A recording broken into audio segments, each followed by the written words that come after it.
What are the ideological origins of fascism and libertarianism?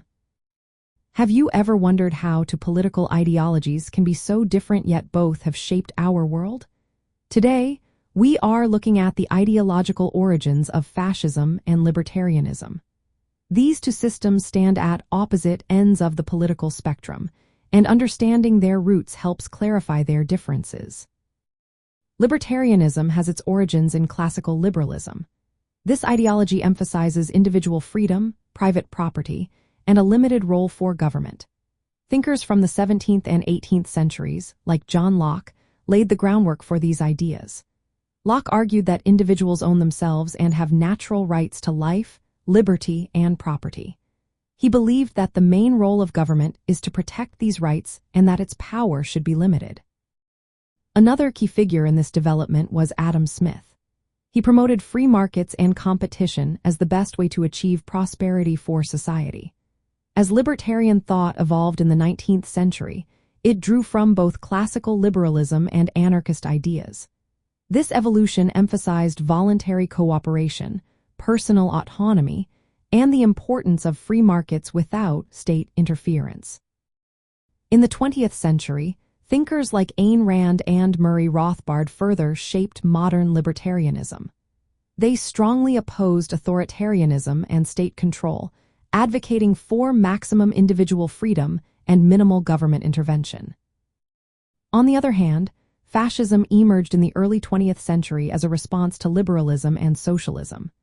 It is an authoritarian ideology that prioritizes the collective, often defined by nation, race, or ethnicity, over individual rights. Fascism rejects the principles of liberal individualism and democracy.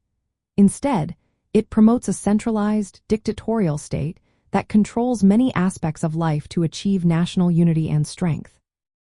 Fascism's origins are rooted in nationalist and authoritarian traditions. It emphasizes obedience and hierarchy, often arising during times of social and economic crisis. This ideology promotes a vision of national rebirth through strong, centralized power and the suppression of dissent. From a libertarian viewpoint, these origins highlight a fundamental opposition.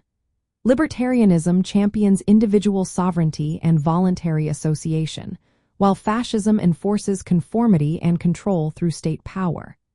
Libertarianism views fascism as the opposite of freedom, representing a denial of self-ownership and property rights. In practical terms, libertarianism advocates for reducing or eliminating government interference in personal and economic life. It trusts in spontaneous order and voluntary cooperation. Conversely, fascism demands strong government control over social, political, and economic spheres, often suppressing personal freedoms to maintain state power and unity. To summarize, the ideological origins of libertarianism lie in the defense of individual rights and limited government derived from Enlightenment liberalism. Fascism, however, originates from authoritarian nationalism that rejects individual liberty in favor of collective control and hierarchy. This fundamental divergence shapes their contrasting views on freedom, governance, and society.